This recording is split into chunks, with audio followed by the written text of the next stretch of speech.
दूसरा सवाल ये है कि मैंने ये भी सुना है कि जब रमज़ान शरीफ का महीना आता है तो 30 दिन जन्नत के दरवाजे खुले रहते हैं और दोज़ख के दरवाजे बंद हैं। लेकिन उस 30 रमज़ान के रोज़े या महीने के उस रमज़ान के महीने के अंदर कोई हिंदू मर जाता है तो वो कहाँ जाता है? ऐसा एक अच्छा सवाल है और वो सही सवाल है। सवाल क्यों कभी बोलना नहीं चाहिए कि ये गलत है, गलत सवाल है। गलत है तो साबित करना चाहिए।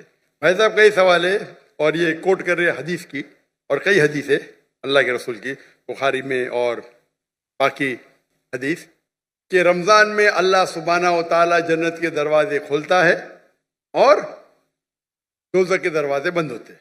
भाई साहब ने एक हदीस बोलने भूल गए कि शैतान भी कैद रहते हैं। तो 3 सवाल साथ में है कि अल्लाह ताला शैतान को कैद करता है। तो भाई का सवाल है कि अगर रमज़ान के 30 दिनों में कोई हिंदू मरता है तो किधर जाएगा वो, कहाँ जाएगा?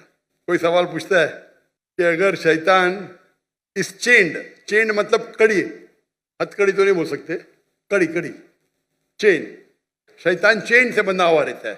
तो शैतान चेन से बंधा होता है, फिर भी हम देखते गुनाह होते हैं। भले रमजान में गुनाह कम होते, गुनाह तो होते हैं ना। तो शैतान जब चेंज होता है तो गुनाह कैसे होते हैं, ये भी सवाल है कि नहीं? अगर शैतान अल्लाह ताला चेंज करता है रमजान में, ये तो रमजान में फिर भी चोरियां होती क्या नहीं? कम होती है, फिर भी लोग शराब पीते कम पीते। तो जब शैतान चेंज है तो कैसे ये गलतियां होती है, कैसे ये गुनाह होते हैं? जहां तक कि पहले सवाल का जवाब है कि दोज़ख के दरवाजे बंद होते और जन्नत के दरवाजे खुल जाते। अगर कोई हिंदू रमजान के महीने में मरता है तो कहाँ जाएगा? वो जाएगा पहले बरज़ख में। कहाँ जाएगा? बरज़ख मतलब इंटरम पीरियड। इंसान मरने के बाद जन्नत में डायरेक्ट नहीं होता है, वो बरज़ख में रहता है। बाद में हशर के मैदान में कब उठाए जाएंगे, हिसाब किताब होगा। फाइनल सूरह इमरान सूरह नंबर 3 आयत number 185। The final recompense is on the day of judgement. कुल्लु नफ्सिन ज़ाइक़तुल मौत, हर नफ्स की मौत होगी।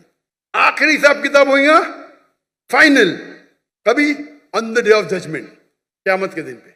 और जो भी कोई जहन्नम की आग से बचेगा और जन्नत जाएगा, वो इस दुनिया में सफलता पाएगा। ये कुरान की आयत है। फाइनल हिसाब किताब कब होगा? यौमुल क़यामह में, इधर नहीं। तो रमजान में अगर बंद भी है तो वो जाने वाला है बरज़ख में। बाद में तो खुलेंगे ना रमजान के बाद। रमजान के बाद तो दरवाजे खुलेंगे कि नहीं? जी हाँ, खुलेंगे ना। खुलेंगे। तो अगर उसने शिर्क किया, अल्लाह और अल्लाह के रसूल की बात नहीं माना, तो उसको सजा मिलेंगी बरज़ख में। जन्नत के दरवाजे खुले रहेंगे, दोज़ख के दरवाजे भी खुल जाएंगे। तो जब टाइम आएगा तो वो दोज़ख में जाएगा। बिल्कुल। ये सवाल तो आसान था। ये दूसरा सवाल और पेचीदा है।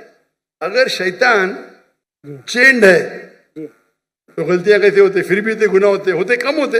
आप सर्वे करेंगे तो रमजान में गुनाह कम हो जाते दुनिया भर में। इसने सर्वे किया था, जब शैतान चेंड है फिर भी कैसे गुनाह होते। और ये सवाल मुझे बहुत परेशान किया। जब मैं दावती मैदान में अल्हम्दुलिल्लाह किसी ने पूछा नहीं, बहुत परेशान किया, लेकिन अल्लाह ने जवाब दे दिया। बहुत रिसर्च किया, कहाँ पढ़ा नहीं मैं, जवाब ढूंढा, आलिम से पूछा, सही है, बोले माशाअल्लाह क्या जवाब है। फिर देने शुरू कर दिया मैं, क्योंकि मैं पहला ही सवाल करता हूँ, मैं खुद अटैक करता हूँ डिफेंड करने के लिए। अगर आपको डिफेंड करने का है तो अटैक सीखना जरूरी है। आप डिबेट जब करते हैं, आपको अगर कुरान को डिफेंड करना है तो अटैक करना भी सीखना पड़ेगा। अटैक करने में अच्छे तो खुद डिफेंड कर सकेंगे। तो मैं इसका जवाब देता हूं कि अल्लाह के रसूल ने कहा कि शैतान चेन होते हैं, चेन में बांधे जाते। शैतान मर नहीं जाते, जिंदा रहते, लेकिन चेन में होता है।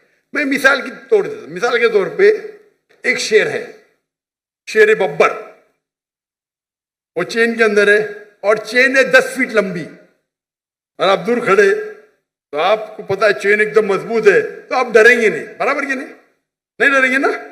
चेन मजबूत है लेकिन 10 फीट लंबी है, तो आप 30-40 फीट से देखेंगे, महफूज रहेंगे क्या नहीं?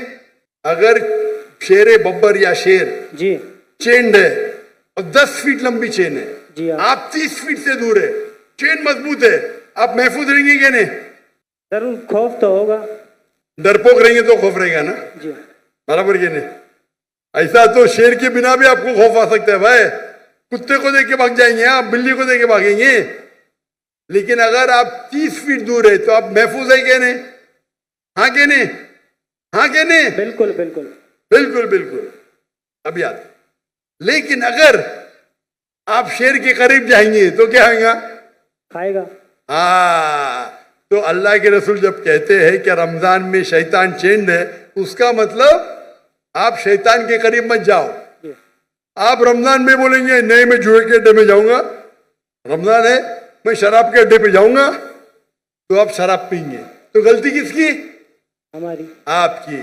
तो रमजान में जो शैतान का पावर कम रहता है, पर शैतान मरने जाते, चेंड रहते, चेंड रहते मतलब आप महफूज है अगर दूर है, लेकिन आप शेर के मुंह में हाथ डालेंगे वो चेन में भी तो आपको खा लेंगे, बराबर की नहीं? तो रमजान में आपको गुनाह से दूर रहना आसान है, लेकिन नामुमकिन नहीं है। रमजान में अक्सर मदद रहती है अल्लाह की, लेकिन फिर भी आप बोलेंगे नहीं मैं जाऊंगा भाई शराब खाने में, नहीं फिर भी मैं पिक्चर देखूंगा, ब्लू फिल्म देखूंगा, तो प्रॉब्लम होगा ना। तो रमजान में सब उसका जो इंटेंसिटी रहता है शैतान की कम रहती, क्योंकि चेन रहता है। आप उसके करीब जाएंगे, उसके मुंह में हाथ डालेंगे तो खा लेंगे आपको, फिर आप गुनाह करेंगे। तो ये है अकली जवाब। सही जवाब तो अल्लाह आलम, ये अकली जवाब है। अगर हदीस सही है अपनी जगह पे, उसका मतलब आपको और तवज्जो देना चाहिए और आपको और वक्त है अल्लाह की इबादत करना रमजान में। Hope the answer the question.